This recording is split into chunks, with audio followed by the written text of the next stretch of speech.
हनुमान के जन्म को लेकर कई कहानियां हैं, लेकिन 16वीं सदी में लिखे गए भावार्थ रामायण के अनुसार जब अंजना और केसरी पुत्र पाने के लिए शिवजी की पूजा कर रहे थे, उसी दौरान अयोध्या के राजा दशरथ भी पुत्र कामा यज्ञ कर रहे थे। राजा दशरथ को पवित्र हलवा मिला जो उनकी पत्नियों में बांटा गया, जिसके सेवन से राम, लक्ष्मण, भरत और शत्रुघ्न का जन्म हुआ। उसी दौरान एक चील ने उस हलवे का एक टुकड़ा छीन लिया और जंगल पर उड़ान भरने के दौरान गिरा दिया। हिंदू देवता वायु ने अंजना के हाथों में इस हलवे को पहुंचाया, जिसके खाने से हनुमान का जन्म हुआ। शायद इसीलिए हनुमान को अंजना, केसरी और वायु का पुत्र माना जाता है। हनुमान बचपन में शरारती थे और जंगलों में ऋषि मुनियों का सामान अस्त व्यस्त कर उन्हें परेशान करते थे। ये सोचकर कि हनुमान एक बच्चे हैं, ऋषि मुनियों ने उन्हें एक छोटा अभिशाप दिया कि वो अपनी क्षमताओं को याद करने में असमर्थ होंगे, और ये अभिशाप तब खत्म होगा जब कोई अन्य व्यक्ति उन्हें उनकी क्षमताओं के बारे में याद दिलाए। उन्हें किष्किंध कांड के अंत में अभिशाप से राहत मिलती है जब जंबवंत हनुमान को अपनी क्षमताओं की याद दिलाते हैं। बचपन में हनुमान सूर्य को पका हुआ फल समझकर उसे खाने निकल पड़े। राहु के समझाने पर हनुमान नहीं रुके। राहु ने देवों के राजा इंद्र से शिकायत की और इंद्रदेव को गुस्सा आया और उन्होंने हनुमान पर वज्र फेंका जो उनके जबड़े पर लगा। हनुमान पृथ्वी पर गिरे और बेहोश हो गए। इससे क्रोधित होकर हनुमान के पिता वायुदेव धरती से गायब हो गए और अपने साथ हवा भी ले गए। धरती पर सभी को सांस लेने में तकलीफ होते देख इंद्र ने अपने वज्र के प्रभाव को वापस ले लिया। सभी देवों ने हनुमान को पुनर्जीवित किया और वायु देवता को प्रसन्न करने के लिए हनुमान पर कई वरदानों के आशीर्वाद किए। वरुण देव ने हनुमान को आशीर्वाद दिया कि वो हमेशा पानी से संरक्षित रहेंगे। अग्नि ने आशीर्वाद दिया कि आग उन्हें कभी नहीं जला पाएगी। सूर्य ने उन्हें योग की 2 सिद्धि अर्थात लघिमा और गरिमा दी। लघिमा के साथ वो सबसे छोटा रूप प्राप्त कर सकते थे और गरिमा के साथ वो सबसे बड़ा रूप प्राप्त कर सकते थे। वायु ने उन्हें अपने आप से अधिक गति का आशीर्वाद दिया। यमदेव ने उन्हें अपने यम दंड से मुक्त किया। ब्रह्म ने हनुमान को वरदान दिया कि किसी भी युद्ध में कोई भी हथियार उन्हें मारने में सक्षम नहीं होगा। शिव से हनुमान ने दीर्घायु, ग्रंथ ज्ञान और समुद्र पार करने की क्षमता के वरदान प्राप्त किए। भगवान शिव ने एक कवच के साथ हनुमान की सुरक्षा का आश्वासन भी दिया। संस्कृत शब्द हनु का मतलब है जबड़ा और मान या मंत का मतलब है विकृत। इस प्रकार हनुमान नाम का अर्थ है एक विकृत जबड़ा।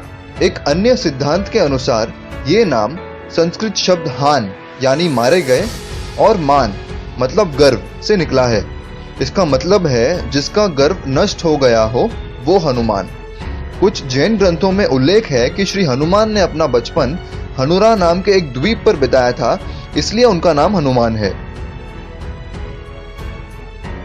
सीता की खोज में राम और लक्ष्मण किष्किंध के मलय पहाड़ों पर आए थे।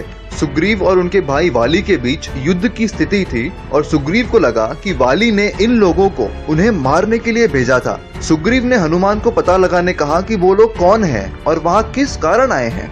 हनुमान एक ब्राह्मण का भेष धारण कर उनसे मिलते हैं। राम ने वहाँ आने का उद्देश्य बताया और अपना और लक्ष्मण का परिचय भी दिया। हनुमान को पता चला कि जिन 2 व्यक्तियों से वो बात कर रहे हैं वो और कोई नहीं बल्कि उनके प्रिय श्री राम और उनके भाई लक्ष्मण हैं। वो खुशी से फूले ना समाये। तुरंत ही वो अपने असली रूप में आकर श्री राम के चरणों में गिर पड़े।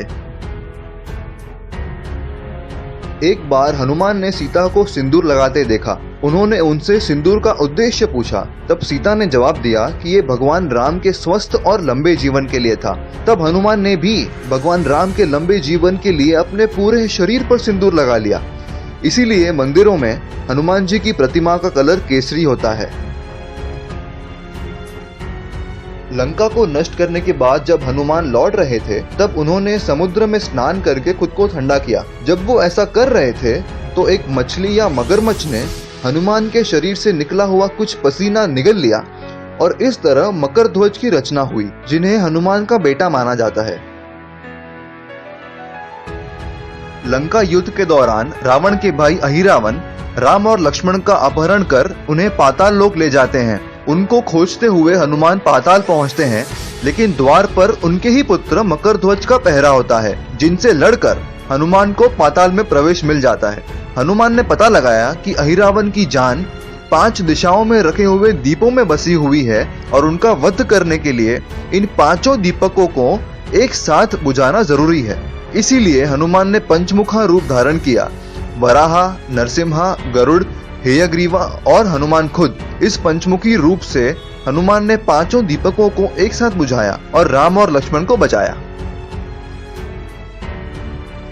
अयोध्या का ताज पहनने के कुछ समय बाद श्री राम ने अपने सभी शुभचिंतकों को औपचारिक रूप से पुरस्कार देने का फैसला किया। सीता ने अपने गले से सुंदर हार निकालकर हनुमान को भेंट दी। हार मिलते ही हनुमान उसमें लगे हर पत्थर को बारीकी से देखते हैं और उनमें राम और सीता का नाम तलाश करते हैं, क्योंकि अगर उनका नाम नहीं है तो हार उनके लिए कोई मूल्य नहीं रखता। इस पर कुछ लोग हनुमान का मजाक उड़ाने लगे और कहने लगे कि राम और सीता के लिए उनका सम्मान और प्रेम उतना गहरा नहीं हो सकता जितना हनुमान दिखा रहे हैं। जवाब में हनुमान अपनी छाती चीर के दिखाते हैं। राम और सीता को सचमुच हनुमान के दिल में देखकर सब आश्चर्यचकित रह जाते हैं और हनुमान की श्री राम के प्रति भक्ति और निष्ठा में विश्वास करने लगते हैं।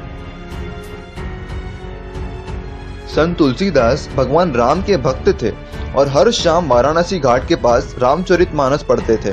बहुत लोग उनको सुनने के लिए इकट्ठे होते थे। इस समय के दौरान संत तुलसीदास को किसी से पता चला कि भगवान हनुमान खुद बदसूरत दिखने वाले बूढ़े व्यक्ति के भेष में उनको सुनने आते हैं। अगले दिन तुलसीदास हनुमान जी को पहचानने में सक्षम थे और शाम का सत्र खत्म होने के बाद वो उस बूढ़े व्यक्ति का पीछा करते हैं।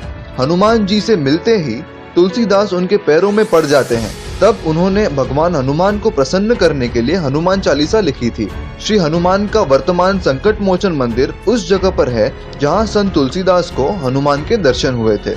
तो दोस्तों, ये थी अपने सुपर हीरो हनुमान के बारे में कुछ मजेदार कहानियां। इस वीडियो को लाइक जरूर कीजिए, अपने दोस्तों के साथ शेयर कीजिए और कमेंट्स में बताइए आपको ये वीडियो कैसी लगी। नए हो तो सब्सक्राइब जरूर करना।